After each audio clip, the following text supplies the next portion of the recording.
Kita harus berpegang teguh kepada sendi negara kita. Ialah negara hukum.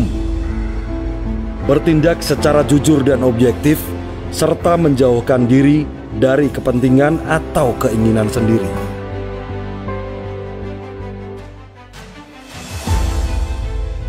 Dikenang sebagai Bapak Kejaksaan, R. Suprapto dikenal sebagai sosok yang memiliki kewibawaan besar, gigih dan berani dalam mempertahankan hukum dan setiap undang-undang yang berlaku.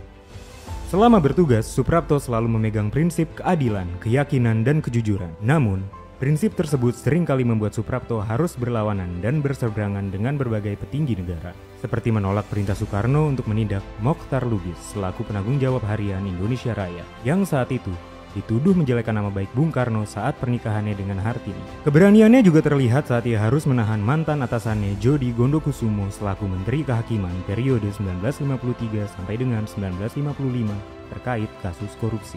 Juga pada perkara Iskak Cokro Hadisuryo selaku Menteri Perekonomian periode 1953 sampai dengan 1954 terkait kepemilikan devisa di luar negeri. Meskipun saat itu Iskak merupakan sahabat presiden.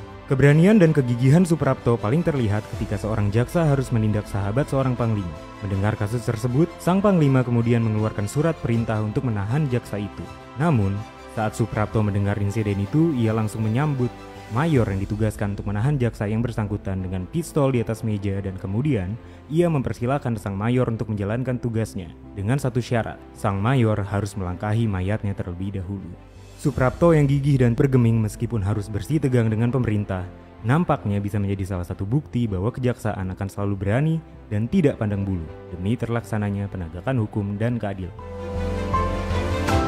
Sosok Sanitiar Burhanuddin sebagai Jaksa Agung Kejaksaan Republik Indonesia saat ini sangat melekat dengan kejaksaan yang tegas, tidak pandang bulu dan manusiawi.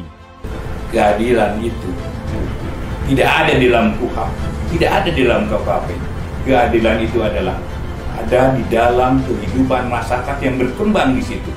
Dan penuntutan kalian harus berdasarkan pada hati nurani kalian. Terlihat dari pemberantasan mega korupsi serta terobosan restoratif justice yang ditujukan kepada kepentingan dan pemulihan masyarakat luas dan negara. Sebagai terobosan baru, restoratif justice yang dicetuskan oleh Sanitiar Burhanuddin dinilai revolusioner karena bisa mereformasi sistem peradilan pidana yang masih terjebak dengan pendekatan retributif. Selain itu, kebijakan ini juga dianggap lebih manusiawi karena mengedepankan sense of crisis dan hati nurani seorang jaksa dalam menjalankan penuntutan dan menegakkan keadilan di tanah air.